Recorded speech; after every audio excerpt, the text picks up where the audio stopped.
Nice dress, my sister snickered. Forgot to upgrade your name tag too? Everyone laughed, until the sound of rotor blades filled the air and a helicopter landed outside. A soldier stepped out, saluted and said, "Madam General, the Pentagon needs you." My sister went pale. My ex collapsed into a chair. The entire room fell silent. This is the story of a reunion where I faced years of hidden resentment and a shocking betrayal, only for the truth to explode in a way no one saw coming. It was a night that changed everything, forcing everyone to finally see who I really was. I walked into my 20-year high school reunion, wearing a simple navy dress, and within 5 minutes it was like a punch to the gut. In their eyes, I was still the invisible girl who hadn't amounted to anything. The valet barely even looked at me. I mumbled a thank you, clutched my bag and stepped through the grand double doors of Aspen Grove Resort. The chandelier above shimmered, ridiculously opulent, screaming, "You don't belong." The hum of laughter, the clink of glasses, it all hit me before the concierge even handed me my name tag. Grace Cole. Generic font. No title, no distinction, no weight. I knew without a doubt Chloe had something to do with that. I still wore my West Point ring, hidden under my sleeve just as I'd planned it. The main ballroom was like a theater stage.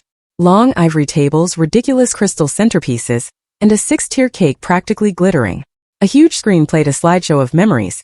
Prom, debate club, cheerleaders, the class trip to DC. Chloe was in half of them. I was in maybe 3. My younger sister, Chloe Cole, was already on stage when I walked in. She was draped in a red sheath dress that screamed power, and her voice, effortless and charismatic, poured through the microphone. "And after 15 years at the Department of Justice," she purred, tossing her hair with a laugh, "I'm proud to say I've recently been appointed Deputy Director for Western Cyber Oversight." She paused, letting the applause swell. But I'll never forget where it started. Right here at Jefferson High. And of course I have to thank my sister, who is with us tonight, for always being uniquely herself. The crowd chuckled, unsure if it was a compliment or an insult. I didn't flinch. That was Chloe's specialty. Weaponizing praise. I found my assigned table, number 14, tucked away near the buffet trays, practically next to the exit. The front tables had names embossed in gold. Dr. Hartman, C.O. Wong, Senator Gill, Chloe Cole. My table had no centerpiece, just half-eaten shrimp cocktail on a shared plate. Then from across the room Jason Hart spotted me. He hadn't changed much. Still tall, still smug, he glided over, drink in hand, his suit perfectly tailored. He leaned in, a smirk that hadn't matured plastered on his face. "Becca," he drawled, "still stationed in the desert? Or are you pushing paper in Kansas now?" I forced a tight smile. "Nice to see you too, Jason." He laughed. "Come on, I'm joking. But seriously, didn't you study pre-law? What happened?" Before I could even formulate a response, a woman in pearls leaned toward another guest, whispering loud enough for me to hear. "Didn't she drop out of law school? Shame. So much potential." Melissa Zong, 3 tables away, caught my eye. She offered a faint smile. I returned it, unsure if it meant pity or solidarity. Probably both. The dinner crowd thickened. Waiters moved like clockwork, serving prime rib and scalloped potatoes. Chloe stopped by, all theatrical hugs and sparkling teeth. "Oh, Becca," she said. "Glad you could make it. I almost didn't recognize you in that navy vintage." "It's just a dress," I replied flatly. "Well, you always were practical." She tilted her head. "You know, we really should talk sometime. You've got so many stories, I'm sure." "Only the quiet ones," I murmured. Jason returned, flanked by 2 other classmates. One, a tanned woman in a pale blue suit, squinted at me. "Wait, were you in the army?" "That's right. I remember you left after sophomore year to enlist or something." A man behind her barked a laugh. "Wait, you were in the army? So what? Like a clerk? Or a mess hall sergeant?" Several heads turned. Some laughed. Jason looked amused. Chloe said nothing. I took a sip of water. The glass trembled slightly in my hand, but I held it steady. The air felt suddenly heavier, like gravity itself had shifted in the room, but I refused to let it pull me down. I stood up without a word, adjusted the sleeve that hid my West Point ring, and looked at each of them with a calm I'd earned over 2 decades in war rooms and underground bunkers. I smiled faintly, quietly. Something like that. Then I walked to the balcony, where my encrypted phone pinged silently. They saw a nobody in a discount dress, but I had once briefed NATO in that same dress, just under a military coat they never knew existed. The wind outside curled around the balcony, as if trying to eavesdrop. I stayed out there a while, my back straight, eyes on the dark treetops swaying above the golf course. The resort lights bled gold into the grass. But up here where no one cared to stand, it was quiet. That kind of quiet was rare in my world. Inside, the clamor of success stories swelled again. Laughter, toasts, another slideshow framing Chloe's face. Chloe with the debate team, Chloe in front of the White House, Chloe at Harvard. The door behind me hissed open. "Jason, there you are," he said, already halfway through his next scotch. "You always did like standing on the edge of things." I didn't answer. He leaned against the railing too close. "You know," he started, his voice casual, "you really used to have a future. Valedictorian track, debate team prodigy, Harvard law practically begging. And then poof, Army." He laughed. "Still can't wrap my head around that." His laugh hadn't changed. Same clipped arrogance. Same need to feel one step ahead. It pulled me back to the last time we stood this close senior year. The dorm hallway still smelled like burnt coffee and laundry soap. I had told him I'd accepted West Point. "You're kidding," he'd said, his jaw tightening. "The military? You're throwing this away." "It's not throwing away," I'd replied. "It's choosing something bigger." "Yeah," he'd snapped.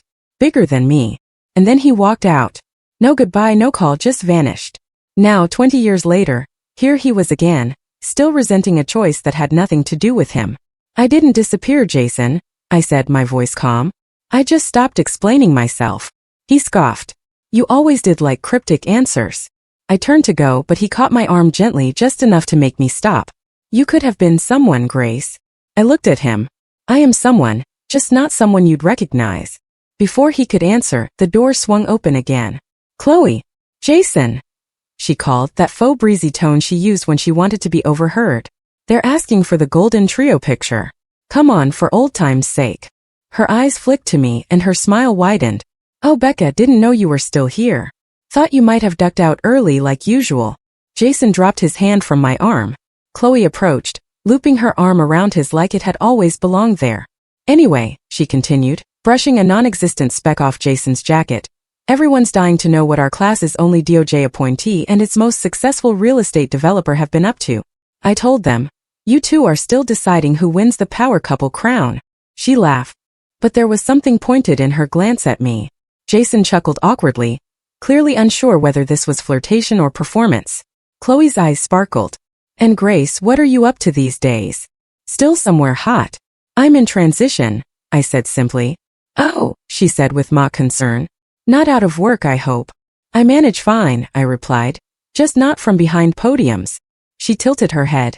"Always so mysterious." Her smile tightened. "But I guess not everyone likes the spotlight." She turned, tugging Jason back inside, her heels clicking with satisfaction. I stayed there a moment longer, letting the wind thread through my fingers. The bar lights from inside painted slivers of gold across the floorboards. I wasn't angry. I'd spent too many years learning how to feel everything and show nothing. Eventually, I re-entered the ballroom. The room had shifted into after-dinner mingling. Smaller clusters, more drinks, looser tongues. Melissa was at the edge of a group near the bar, nursing a glass of wine and watching. I joined her. "That was painful," she murmured. I smiled faintly. "Which part?" "All of it," she replied, then added. "You look better than them all, by the way." I doubt they'd agree. Doesn't matter. Truth doesn't need a majority vote. I appreciated her. She didn't pretend to know everything. Didn't rush to fill silence. She simply observed. Across the room, Chloe leaned in close to Jason, whispering something that made him laugh. When she caught me watching, she didn't look away. She just smiled. "Didn't she used to follow you around like a shadow?" Melissa asked. "She learned to outshine me instead," I said. Before she could respond, a gentle hand touched my shoulder. I turned. "Mr. Walters."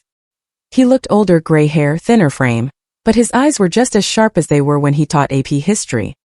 He wore a navy blazer, khakis, and that same crooked half-smile that used to precede a surprise pop quiz. "Miss Cole," he said warmly. "I was hoping you'd be here. I heard about your military service." I nodded. "Thank you, Mr. Walters. You wrote a paper on asymmetric warfare in my class," he said. "I still remember it. Brilliant work." I blinked.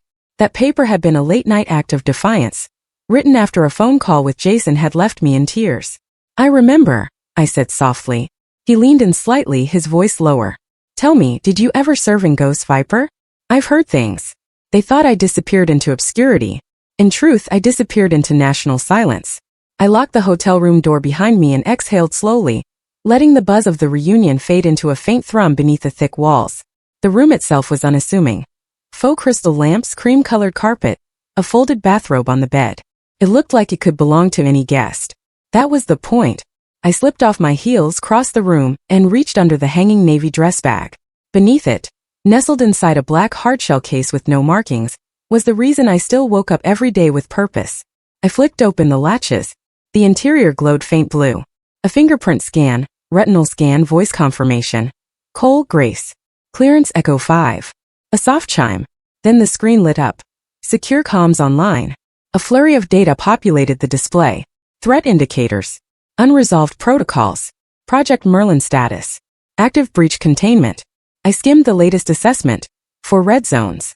2 possible internal actors. 1 breach point matching the blueprint I flagged 6 weeks ago. Still no resolution. A message flashed. Incoming call. Ellison. J2 Cyber Command. I tapped the screen. His face appeared, square-jawed, midnight stubble, eyes like he hadn't slept in 2 days. "Ma'am," he said, not bothering with small talk. "I've just come out of a debrief. Situation's changed. They want your eyes on the Merlin intercepts ASAP." I didn't blink. "Joint Chiefs unofficially. Officially, it's an advisory consult, but let's not pretend this isn't critical. We've got a NATO partner compromised. Internal chatter linking the breach to Phoenix protocol files." A pause. Then his voice softened slightly. "Grace, they need you back in DC by Monday." I stared at the blinking map overlay. "For red zones?" "Yes, but there was a 5th just starting to pulse." "I can't leave yet," I said quietly. "Understood. But if this escalates, it will," Ellison said, cutting him off. "It's already in motion." He looked at me like he wanted to argue but didn't. "You've got 48, he said. "After that, we extract whether you're ready or not. I'm sending intel briefs to your secure cloud." The screen flickered as the call ended. For a moment I just sat there, the glow of the case humming beside me. The hum had become a strange comfort. Not because it was peaceful, but because it meant I was still needed. Still in the fight. A chime. New secure message. Pentagon Forward Liaison. Subject. Urgent. Standing Authority Update. Direct extraction possible if urgent. You're the fulcrum. I closed the message. I already knew what it meant. If Merlin collapsed, and the intel leak spread to civilian grids, it wouldn't matter whether I was dancing in a ball gown or kneeling in a war room. I would be pulled out. The fulcrum wasn't a title. It was a tether. I stood stretched, then walked to the window. Outside, the lights of Aspen Grove still sparkled like a painting too polished to be real. I could hear music again. Soft jazz now, followed by a DJ's voice booming something about a class slideshow.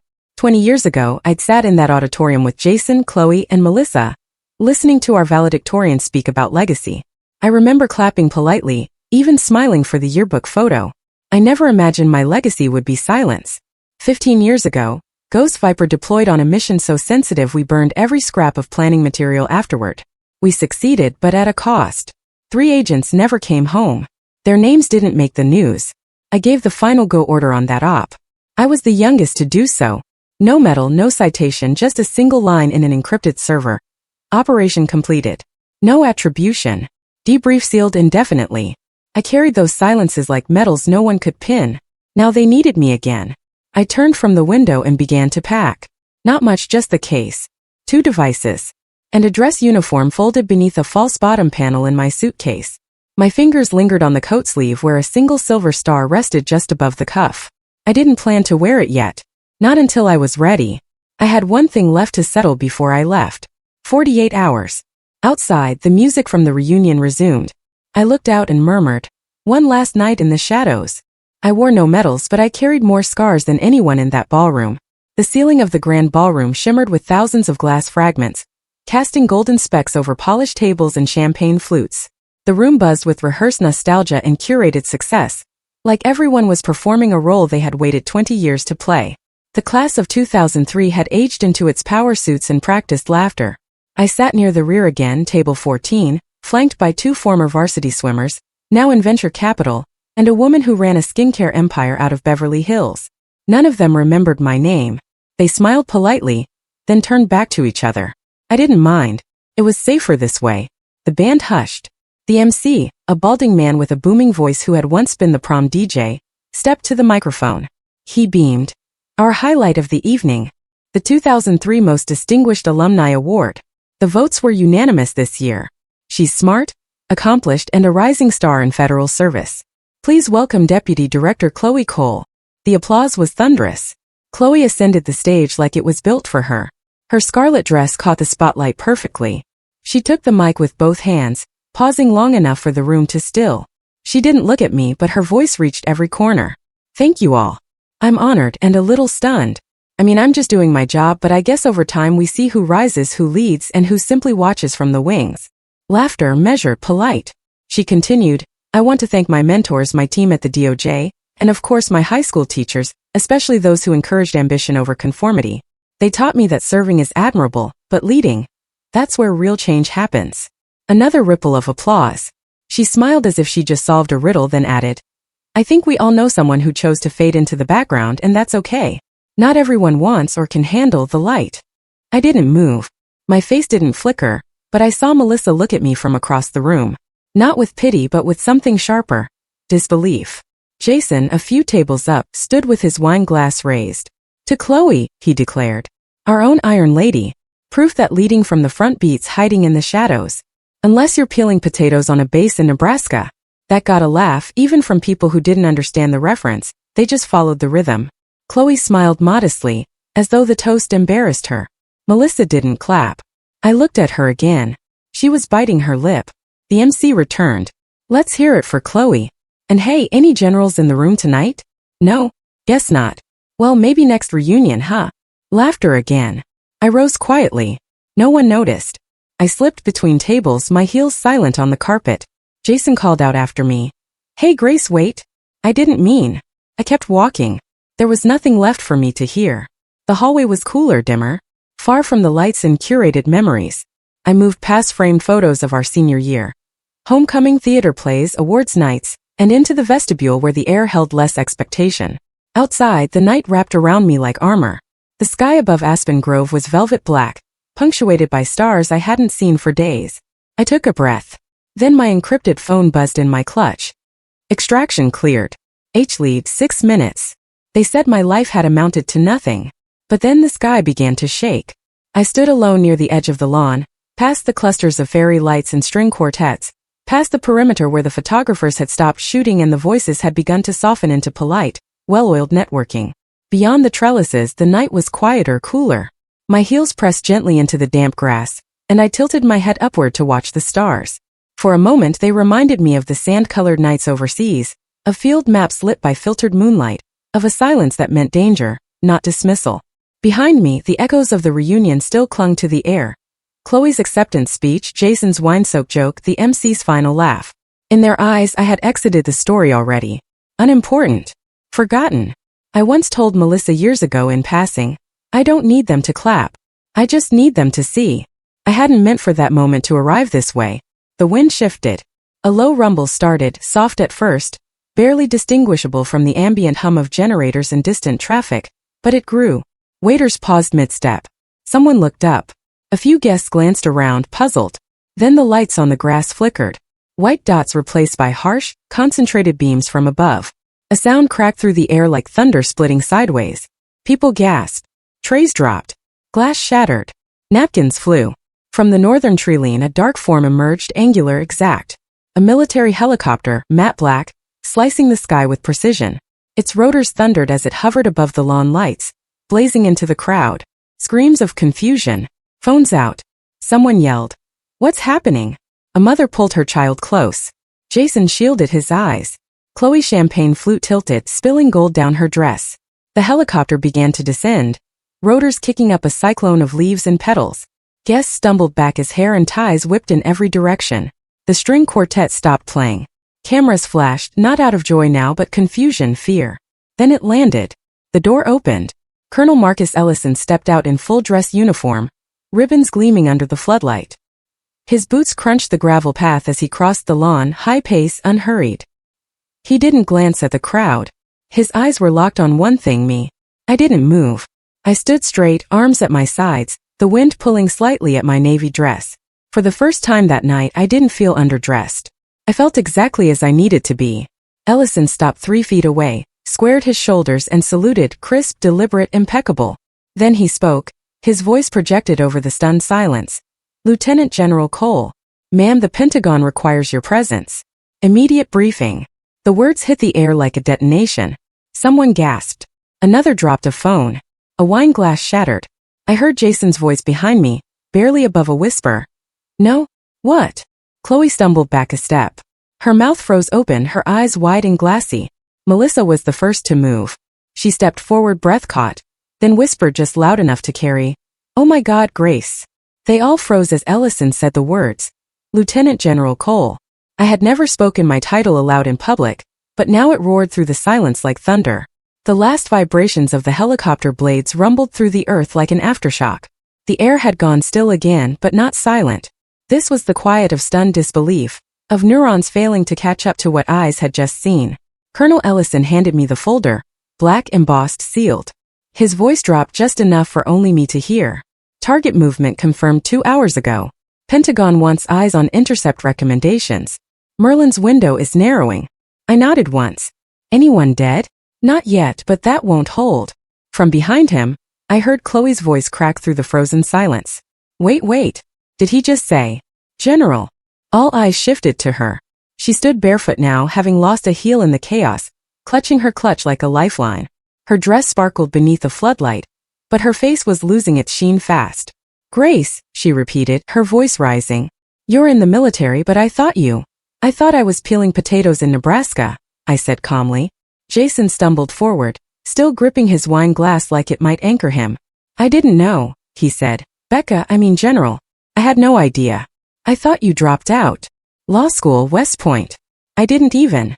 He trailed off as the camera started flashing. Melissa stepped beside me, her hands trembling. I don't understand how you hid this. I wasn't hiding, I said. I was serving. Somewhere in the crowd, someone started clapping. Just a few hands, then more. A ripple of confused, unsure applause rose and faded like an orchestra missing half its instruments. But it was enough. I took a step toward the center of the lawn where voices had started to rise in whispers, questions, fragments of disbelief. I didn't speak loudly. I didn't have to. Some people wear uniforms loudly, I said. Others wear them quietly. That doesn't make us any less visible. It just means we serve without needing to be seen. Ellison gave a nod toward the helicopter. Ma'am, 1 minute. I turned to Melissa. Her eyes showed now, not with pity or confusion but with awe. You really are the fulcrum, she whispered. I smiled faintly. Sometimes silence is a blade. Jason tried again. Becca, please, can we talk? I was wrong. I didn't see you. That's the thing, I replied without turning. You never tried to. Chloe stood off to the side, arms crossed, chest heaving. Her expression had frozen, not in embarrassment but calculation. As the crowd shifted, phones raised and whispers became captions, she quietly pulled out her own. One quick swipe, she opened her podcast app, tapped record. This is Chloe Cole, she began in a low, controlled voice. Live from Aspen Grove, where some very interesting truths are unfolding. Behind me, the rotors kicked up again. Ellison guided me to the helicopter, and the ground fell away beneath my feet. As I climbed aboard, flashbulbs snapped, faces blurred beneath the growing cloud of wind and debris. Some still clapped, some stood frozen, some pulled out their phones. As we lifted off, I caught one last glimpse through the window. Chloe, eyes burning, still recording. By the time my boots touched Pentagon ground, the internet had lit up, and Chloe's voice was already echoing across my inbox. The secure door sealed shut behind me with a pressurized hiss. Inside the skiff, the silence was dense, thicker than noise. The digital haze of Aspen Grove had been replaced by concrete walls, muted lighting, and the hum of threat matrices crawling across classified screens. I shed the last fragments of reunion perfume at the threshold. Here it was sweat, data, and urgency.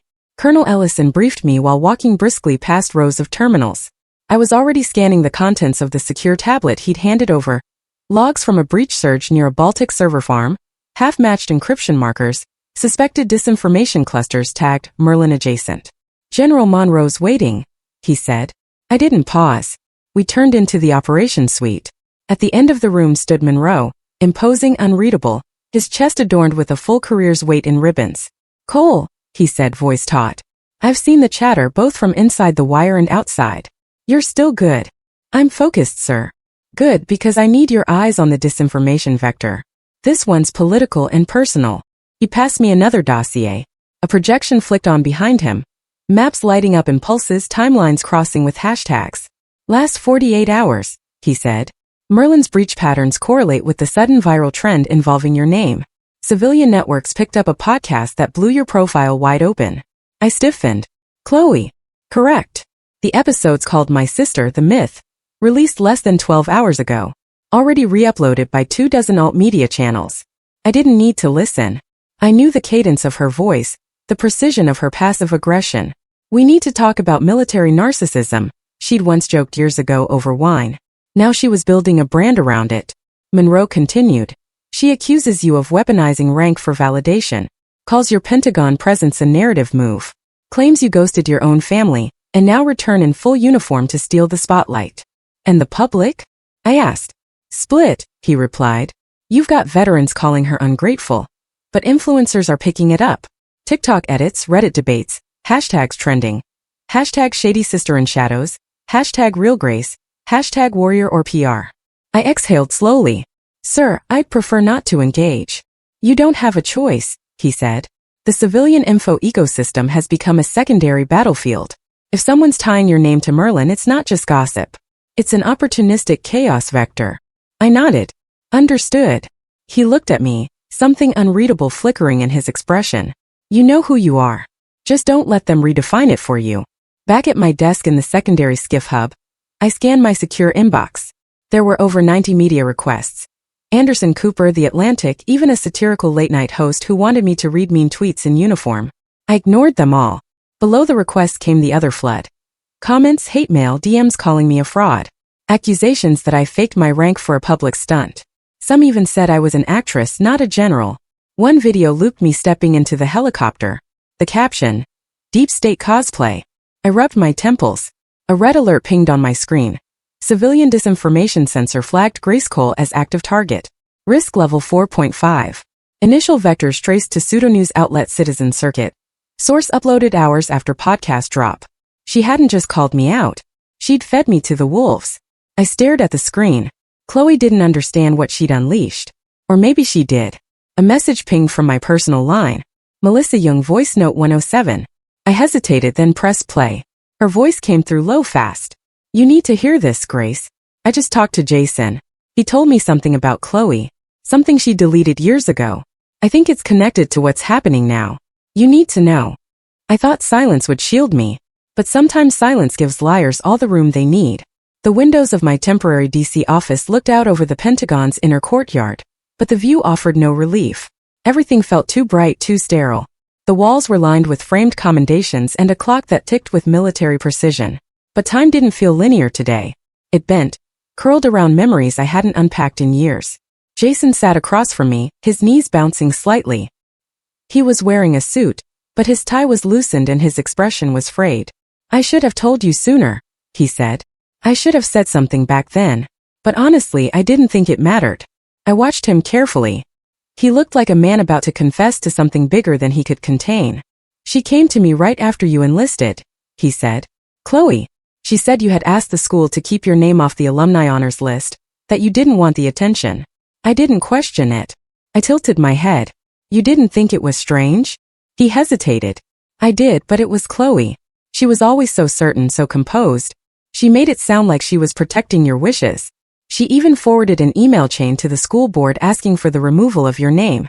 Said it was for consistency.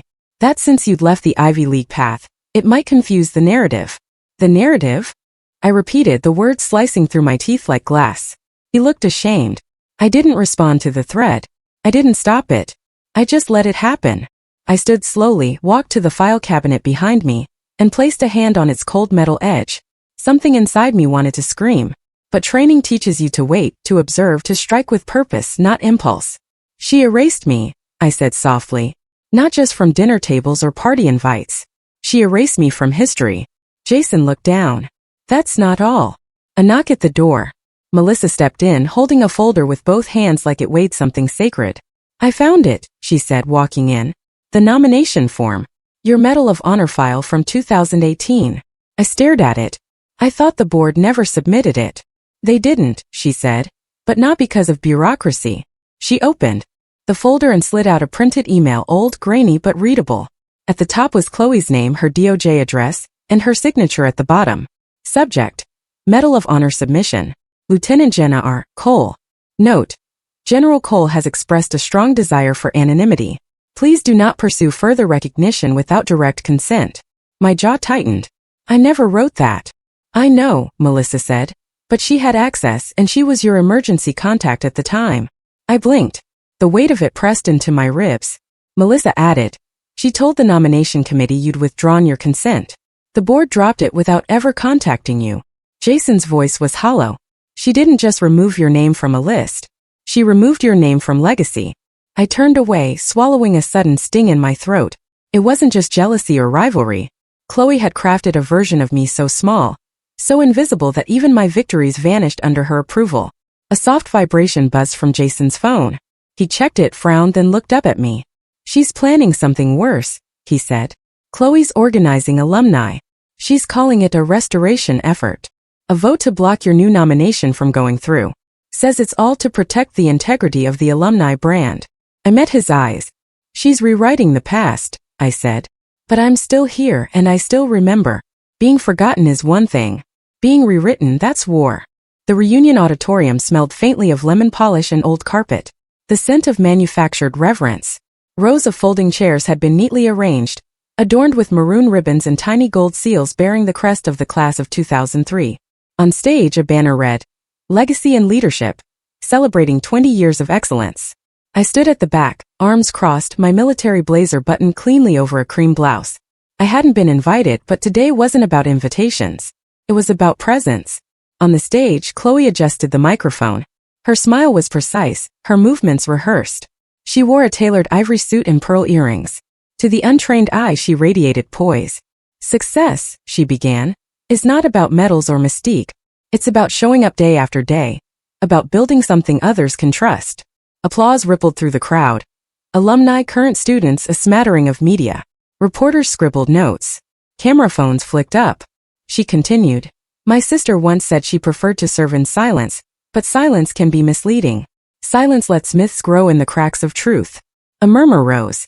Someone near the press section whispered, Wait, isn't her sister a general? Chloe smiled faintly as if she hadn't heard. Real leadership, she added, doesn't come from titles. It comes from showing up when it matters. Melissa found me near the side aisle and pressed a manila folder into my hand. It's all in there, she said softly. The de-acknowledgement, the nomination memo, and that photo. I nodded as Chloe wrapped up with a line about legacy built on clarity. I stepped forward. Voices hushed. A few gasped. Chairs creaked. Heads turned. I walked up the central aisle. My boots echoed sharp against the carpeted wood. The alumni board chair, an elderly man with tired eyes and a silver tie, noticed me, his brow furrowed. Lieutenant General Cole, he said, his voice unsure. I met his gaze, requesting 3 minutes at the podium. Chloe had frozen. Someone from the press whispered, That's her. That's the sister. The chair hesitated, then gave a slight nod. I climbed the steps. Chloe stood to the side, lips tight. I didn't look at her. I faced the crowd. Hundreds of eyes, a mix of awe, confusion, doubt. I didn't speak. Instead, I opened the folder. From inside, I pulled out a single photograph. Me in full dress uniform, standing at NATO command, saluting, a silver star gleaming on my shoulder next to General Aubrey Clean. The day I'd received the classified commendation no civilian had ever seen. I held the photo up high and steady. The room went utterly silent. I didn't need applause. I just needed 1 second of their attention, earned, not demanded. I lowered the photo slowly. The room remained still, a breath held tight in collective lungs. From the edge of the stage, Melissa gave a small nod. I stepped forward. My name is Grace Cole. I began, my voice even unshaken. Class of 2003. First chair in orchestra. Founder of the International Relations Club. Voted most likely to be a professor. That one didn't age well. A soft ripple of laughter, tentative. I continued. I served because I believed in a country that didn't always believe in me. I didn't wear a name badge for approval. I wore one to remind me of purpose. From my folder, I held up a thin packet. Copies of operation briefs with redacted code names, letters of commendation, the nomination record Melissa had uncovered. These are parts of a life lived beyond this room. Not glamorous, not loud, but real. I didn't look at Chloe, though I felt her presence like a vibration at the edge of my spine. Instead, I scanned the crowd. Faces I once knew, students watching from the aisles, reporters hovering near the exits. I won't name names, I said, my voice firm, because this isn't about anyone else's story. It's about mine. About those who serve quietly, who show up not for attention, but because not showing up would mean someone else might pay the price. I paused, then added, some of us protect in silence. That doesn't make our stories invisible. Camera shutters clicked. Someone near the front wiped at their eyes. I'm not here for praise, I said. I'm here to remind you that truth is louder than applause, and far harder to silence. I turned slightly, letting my eyes land just over the crowd. You can erase names from walls but not from memory. And certainly not from history. With that, I stepped back from the microphone. No music played, no loud cheers, just something deeper. A reverent hush. I descended the stairs, passing rows of alumni and students. Some leaning forward, some blinking away surprise, others nodding slowly. As I reached the back of the auditorium, the alumni board chair stepped onto the stage, clearing his throat. He adjusted his glasses, glanced toward me, then spoke into the mic. It's time we corrected a mistake. General Cole, your name belongs on our wall. When the call came from the White House, I didn't feel triumphant. I felt tired but ready.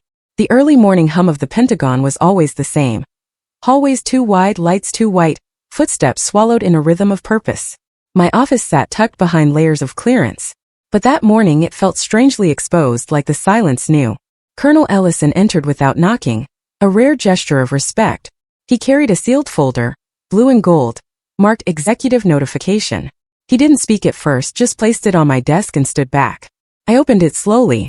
The President of the United States takes great pride in awarding the Medal of Honor to Lieutenant General Grace Cole for acts of valor above and beyond the call of duty.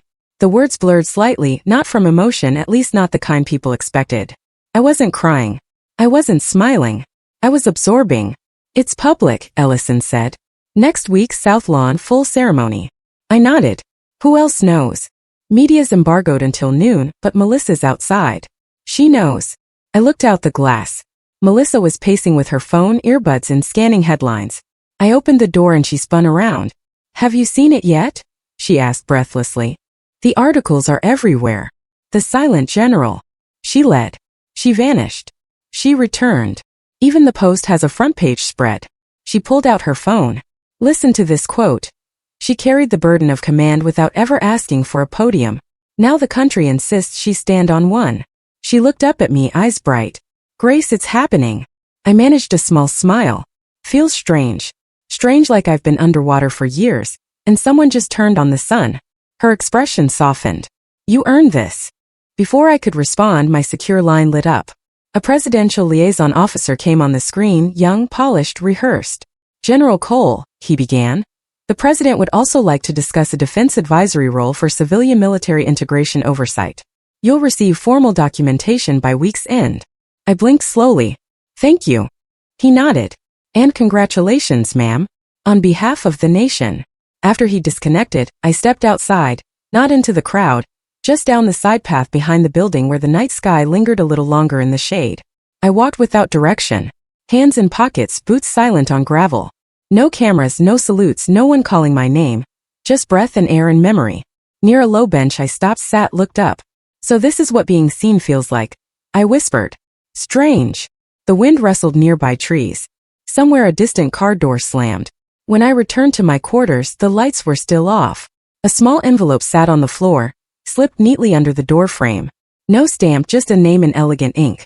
Return address. Chloe Cole. I opened Chloe's letter, expecting damage control. Instead, I found a memory. The envelope had no embellishment, no logo, just my name written in her steady, looping cursive. Inside was a single card with faint watercolor borders and 4 words in the center. Can we talk? See below that, a place and time. Sunday, 10:03 a.m., Maison Burl, downtown Seattle. No flourish, no manipulation, just an ask. That morning the cafe was quiet, its windows fogged from the cold. The hum of the espresso machine the only background music. I arrived early, ordered black coffee, and sat in the corner booth by the window. Civilian clothes, no uniform, no rank. Chloe arrived 10 minutes late, alone. She wore no makeup, her hair tied back in a loose braid. Her eyes were rimmed with fatigue, but not from sleep deprivation. This was emotional erosion. The look of someone who had stopped pretending to win. She sat across from me, didn't ask if she could, just did. For a long moment we said nothing. The clink of ceramic cups and distant murmurs of baristas filled the space between us. Then she slid a small velvet box across the table. I opened it slowly. Inside was a photo, aged at the corners, slightly faded. Two girls, maybe 8 and 11, dressed in matching Halloween camouflage costumes.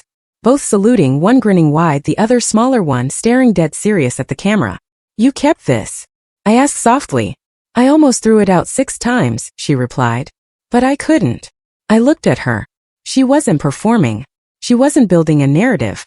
"I spent 20 years trying to outrun your shadow," she said, her voice low. "Turns out I built that shadow myself." I didn't respond. I just let her talk. "I thought if I was louder, more visible, I could catch up," she said. "But no matter what I did, there was always you. Quiet. Constant. And I hated how much I resented it. I hated how much I admired it." Her fingers trembled as she reached for her cup. She didn't lift it, just held it. "I didn't want you to disappear," she whispered. "I just didn't know how to exist next to you." For the first time in 2 decades, I saw the sister I'd grown up with. Not the polished prosecutor. Not the media strategist. Just Chloe. The girl who used to crawl into my bunk during thunderstorms and whisper, "Don't leave first." I reached across the table and laid my hand gently on hers. Her breath caught. "Then maybe now," I said quietly, "we stop running." It wasn't about medals. It was never about medals, but standing on that stage, I finally let myself feel proud. The air on the south lawn held a kind of stillness that felt rehearsed, ceremonial, unbreakable.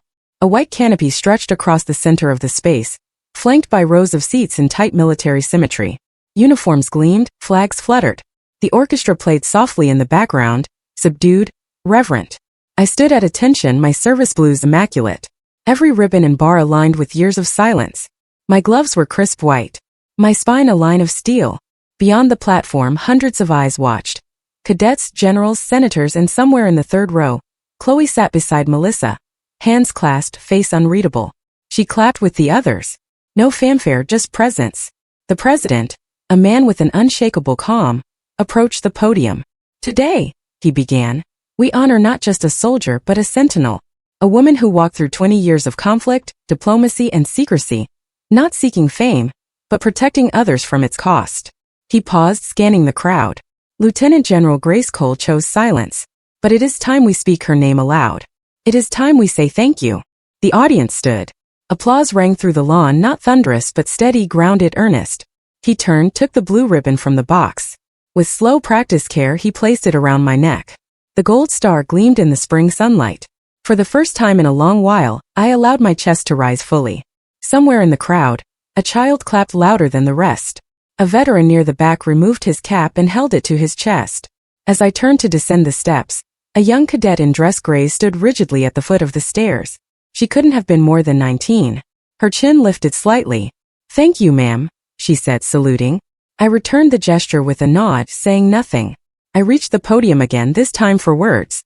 "I used to believe silence was strength," I said quietly. "That to serve meant to disappear. But I've learned something else." I paused. "We don't serve for applause. But sometimes it's good to know we were never truly invisible."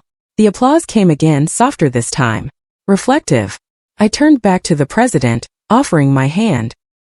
He shook it firmly, then leaned in, his voice low, but firm enough to carry only to me. "You're not done yet, General." They offered me a desk in the West Wing. I chose a classroom in Fort Liberty. The lecture hall wasn't grand. Just beige walls, scuffed floors, and the faint hum of aging ventilation. But to me it was perfect. 30 cadets sat at attention, notebooks open, eyes alert. The nameplate on the podium read, Lieutenant General Cole, Grace. But the title mattered less now. I was there to teach, not to impress. Today's seminar, I began, ethical leadership in asymmetric environments. We'll talk through real-world dilemmas. How to lead when no one's watching. How to act when the rules blur. One cadet, sharp freckles, maybe 20, asked, "Ma'am, what do you do when the system works against you?" I met her gaze. "You lead anyway," I said. "And you document everything." They laughed softly, but they understood. These young women weren't here to play dress-up. They were preparing for the reality of pressure, failure, and quiet victories. I saw myself in all of them and hoped they'd have easier paths, but no less courage. Midway through the afternoon, a knock at the back. "Chloe." No makeup again. She wore jeans, a navy blazer, and held a small camera bag. She gave a sheepish wave as I approached. Hope I'm not interrupting, she said. You're on campus? I asked.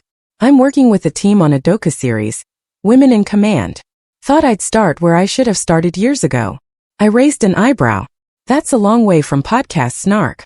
She shrugged. People change. Before I could reply, Melissa appeared behind her. She grinned, holding up a book mock-up. Leading in silence. Lessons from the field. Publishers interested, she said. They want co-authors. You in? I looked between the two of them. My sister and my old classmate, both reshaped by truths neither of us had planned to face. I nodded once. Let's write it right. Back in the classroom, the cadets had gathered near the front. One held a large poster board drawn in colored markers. Figures in uniform, medals, and in the center my face half-shaded, half-lit. At the top, in looping cursive, Our General. I swallowed the lump in my throat. Thank you, I said, my voice thick. Then clearing my throat, I addressed the class. Command isn't about shouting. It's about showing up when it's hardest to. They nodded, scribbled, sat a little straighter. As the session ended, I returned to my desk. A single red light blinked on the encrypted tablet in my briefcase. I opened it. Subject: Ghost Viper needs eyes. Request: Urgent Cyber Task Force. High-level threat. Clearance code black. I stared at the message.